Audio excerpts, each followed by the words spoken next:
भाई हमने तो सोचा था कि सोलो सिको वो यहाँ पे रोमन रेंस को न्यू ब्लड लाइन में ज्वाइन करेंगे, पर यहाँ पे क्या होता है कि उल्टा ही पड़ जाता है भाई। जिमी ऊसो के ऊपर आज उन्होंने फायर यानी कि समन स्पाइक अटैक कर दिया। और भाई देखो बताने की जरूरत नहीं है, अब मुझे लगता है कि आगे की यानी कि जो प्लानिंग होगी वो तो रोमन रेंस ही यानी कि वो तय करेगा सोलो सिको के साथ। अब यहाँ पे क्या किया जा सकता है, साथ ही में भाई सेथ फेकिन रॉलिंस ने यहाँ पे ओबा फेमी को पूरी तरीके से ज्वाइन कर लिया है टीम अप के लिए। लिटरली भाई ओबा फेमी अब यहाँ पे सेथ रॉलिंस की जो जोड़ी है वो यहाँ पे परफेक्ट हिस्ट्री है। सबसे पहले बात करते हैं भाई चैट केबल के बारे में। तो देखो भाई आज में यानी कि मंडे नाइट रॉ की जो स्पेशल जो मूवमेंट थी यानी कि जो मेन कास्टिंग की गई थी रॉ के ऊपर, हम उनके बारे में ही बात करेंगे।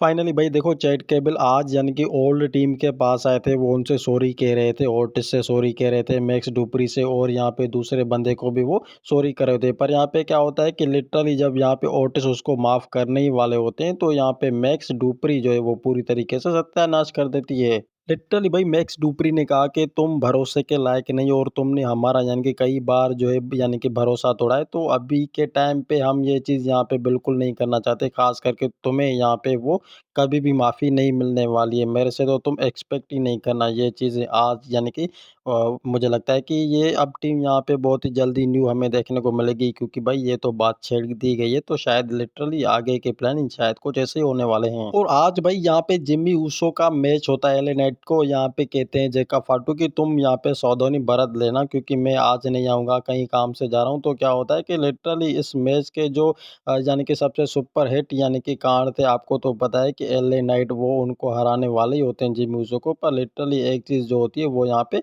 शॉकिंग हो जाती है भाई। सोलो सिको ने समवन स्पाइक लगा के जिमी ऊसो को पूरी तरीके से फायर कर दिया। अब लिटरली भाई मुझे नहीं पता कि सोलो सिको ने ऐसा क्यों किया, शायद यही यानी कि वजह हो सकती है कि ब्लड लाइन को अभी के टाइम पे यानी कि ये जवाब देना जो है सोलो सिको का हक बनता है, या तो फिर मुझे लगता है कि ये सिर्फ बातें ही छेड़ने के लिए जो है काबिल था ये बंदा, यानी कि वो खुद भी चाहता है कि मेरे अगेन यानी कि रोमन रेंस मुझे पुकारे, ना कि मैं रोमन रेंस को। शायद यही वजह हो सकती है।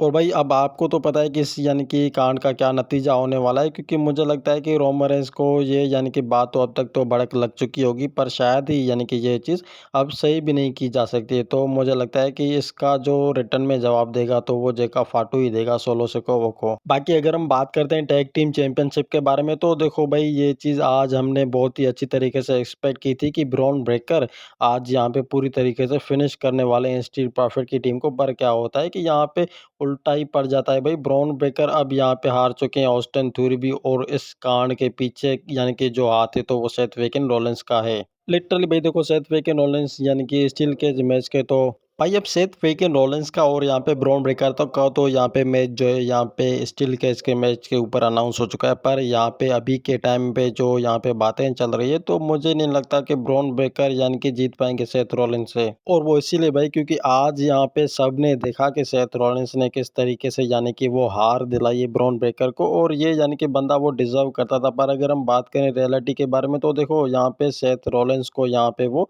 सेव करने के लिए ओबा फेमी भी आ जाते हैं। अब आप समझोगे कि ये कहानी में ट्विस्ट ट्विस्ट जो है वो कहाँ से आया भाई। लिटरली देखो मुझे लगता है कि आज के टाइम पे यानी कि सेथ रॉलिंस के साथ बहुत ही यानी कि पंगा हो चुका है। पर अगर बात करें ओबा फेमी की, तो ये भी रोमन रेंस का दुश्मन है और सेथ रॉलिंस का यानी सेथ रॉलिंस भी है। और यही यही यानी कि भाई मुझे लगता है कुछ यहाँ पे मैचिंग होने जा रही है, क्योंकि देखो मुझे लगता है कि आगे की जो प्लानिंग होने वाली है तो वो ये दोनों बंदे यानी कि सीधे छलांग मारेंगे रोमन रेंस के ऊपर। और बात करें यहाँ पे भाई ओबा फेमी के बारे में और जेउसो के बारे में, तो देखो भाई ये आज के टाइम में बहुत ही स्पेशल यानी कि अपडेट बन चुकी है कि यानी कि नाइट ऑफ द किंग यानी कि जो बंदा जीतेगा तो वो किसको यानी कि चैलेंज करने वाला है। देखो ये बात जो है सबसे ज़्यादा इंपॉर्टेंट है। अगर ओबा फेमी जीते हैं तो रोमन रेंस को करते हैं, या तो फिर मुझे लगता है जे ऊसो जीते हैं तो 100% वो कोडी रोड्स को ही चैलेंज करने वाले हैं अनडिस्प्यूटेड डब्ल्यूडब्ल्यू चैंपियनशिप के लिए। और अब बात करते हैं फाइनल मुद्दे के बारे में। देखो भाई ये यानी कि जो चीज़ है आज के टाइम में सोलो सिको ने अचानक से यानी कि जिमी ऊसो को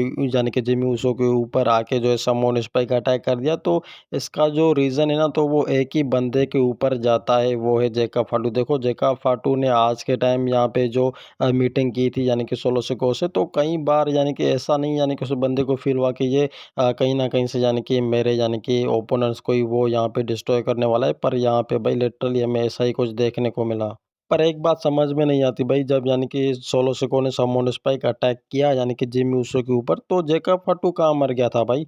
भाई ये चीज़ देखो अच्छे से मुझे लगता है ना कि सोलो सिको जान रहे थे कि यानी कि जेका फाटू यहाँ पे वो जाने वाले हैं, तो मेरा जो वो यहाँ पे काम है वो एकदम साफ़ है। मैं यहाँ पे जाऊँगा, जिमी ऊसो को पूरी तरीके से हार दिलाऊँगा और रोमन रेंस जो है वो मेरे लिए अब बातें करेगा, ताकि रोमन रेंस यहाँ पे मुझे बुलाए अपनी टीम में, ना कि मैं यहाँ खुद यहाँ पे रोमन रेंस के ऊपर जाऊँ। और भाई ये मुझे लगता है कि रिस्पेक्ट की अगर बात करें ना, तो सोलो सिको ऐसी यानी कि चीज़ें जो है वो एक्सपेक्ट करता है कि कोई बंदा अगेंस्ट यानी कि किसी अगेंस्ट के हो, तो वो मैं खुद ना हूँ, यानी कि वो ही बंदा जो है मेरे ऊपर ब्लेम लगाने के लिए आ जाए। तो ठीक आज वैसे ही यहाँ पे वो कांड किया था सोलो सिकों ने।